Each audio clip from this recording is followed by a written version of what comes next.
हटने का नाम नहीं ले रहा है। समाजवादी पार्टी के नेता पल्लवी पटेल ने रामचरितमानस के खिलाफ मोर्चा खोल दिया है।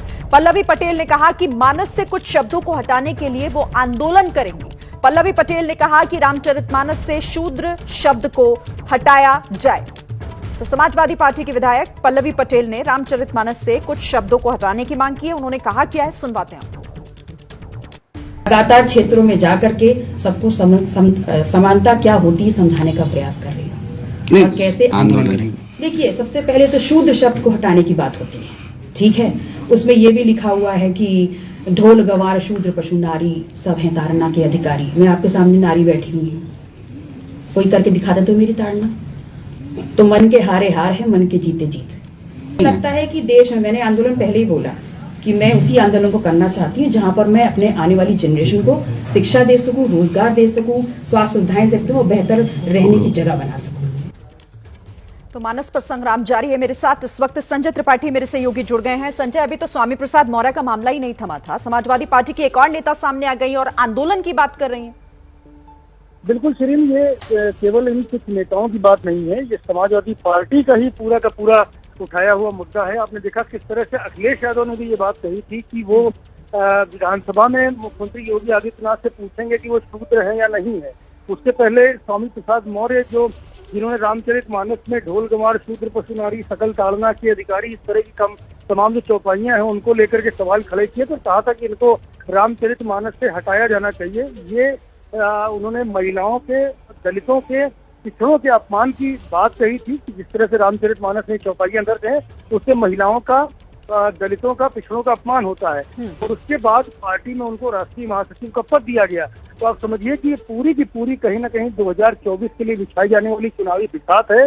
पिछड़ों को पार्टी जोड़ना चाहती है, क्योंकि जिस तरह से भारतीय जनता पार्टी एक के बाद एक उनके जो कोर वोट बैंक है, माई सेक्टर जिसको कहा जाता है, मुस्लिम और यादव, उनमें लगातार सेंधमारी कर रही है। पसमानदा सम्मेलन के जरिए मुलायम सिंह यादव को सम्मान दे करके अब समाजवादी पार्टी भी अपने इस वोट बैंक को बचाने के साथ साथ जो दूसरे और पिछड़ी जाति का वोट बैंक हो उनको जोड़ने की कवायद में लग गई है। और उसी कड़ी में उनके एक के बाद एक नेता लगातार रामचरितमानस में आपत्तिजनक टिप्पणियों की बात करते हैं, आपत्तिजनक दोहे और चौपाइयों की बात करते हुए इनको हटाने की मांग करते हैं। और इसी कड़ी में पल्लवी पटेल जो समाजवादी पार्टी की विधायक है, वो इस बात को लेकर कह रही है कि रामचरितमानस में शूद्रों के अपमान की बात कही गई और शूद्र शब्द उससे हटाया जाना चाहिए।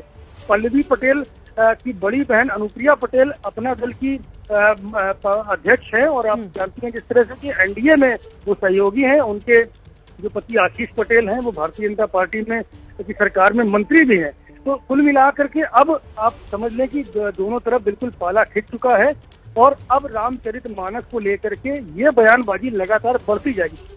और यानी संजय, ये भी तय हो गया कि जिस तरीके से मानस पर संग्राम लगातार बढ़ता ही जा रहा है, समाजवादी पार्टी का स्टैंड एक तरीके से क्लियर है और ये सब कुछ वोट बैंक के इर्द गिर्द घूमता नजर आ रहा है। यानी 2024 के लिए ये एक नया मुद्दा तैयार हो रहा है जिसे आगे तक खींचा जाएगा। बिल्कुल निश्चित रूप से शिरीन, और देखिए ये कहा जाता है कि दिल्ली की सत्ता पर काबिज होने के लिए उत्तर प्रदेश सबसे प्रमुख सीढ़ी है। 80 लोकसभा की सीटें हैं और बिना यूपी फतेह किए कोई भी दिल्ली की सत्ता नहीं संभाल सकता है। इसी कड़ी में अब क्योंकि लगातार समाजवादी पार्टियां देखें 2017, 2022, 2019 एक के बाद एक लगातार चुनाव हारती आ रही है, तो ऐसे में अब जब मैनपुरी की जीत हुई है तो कहीं ना कहीं उसको बल मिला है और उसको लगता है कि अगर पिछड़ा समाज जो उत्तर प्रदेश में सबसे बड़ा वोट बैंक है वो अगर समाजवादी पार्टी पर भरोसा जताता है तो लोकसभा चुनाव जो 2024 में होने वाले हैं उसमें कोई बड़ा चमत्कार हो सकता है। अखिलेश यादव लगातार इस बात को लेकर के आगे भी बढ़ रहे हैं। उन्होंने भी रामचरितमानस को लेकर के ये बात कही है कि जो छूत वाली बात है जिस पर स्वामी प्रसाद मौर्य ने भी कहा है, उन्होंने कहा कि ये आपत्ति जताई है उन्होंने। बहरहाल कुल मिलाकर के पार्टी का एजेंडा क्लियर है, उनको पिछला वोट बैंक टारगेट पर नजर आ रहा और उसी के लिए लगातार इस तरह की बातें। ठीक है संजय, शुक्रिया आपका हमसे बातचीत करने के लिए, जानकारी शेयर करने के लिए। तो इस पर लगातार नजर हमारी आगे भी रहेगी क्योंकि रामचरितमानस को लेकर एक के बाद एक बयानबाजी, और बयानबाजी के साथ ही ये क्लियर हो रहा है कि आखिर स्टैंड इसे लेकर समाजवादी पार्टी का क्या है। पहले स्वामी प्रसाद मौर्य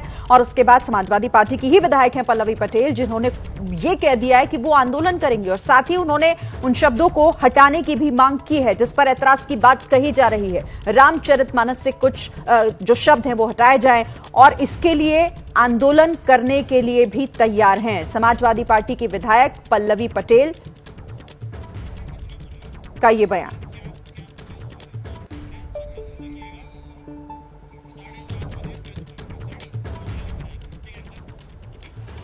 तो मानस पर संग्राम छिड़ा है और इसी पर क्या बोले हैं स्वामी प्रसाद मौर्य, जरूर देखिएगा आज शाम 7:30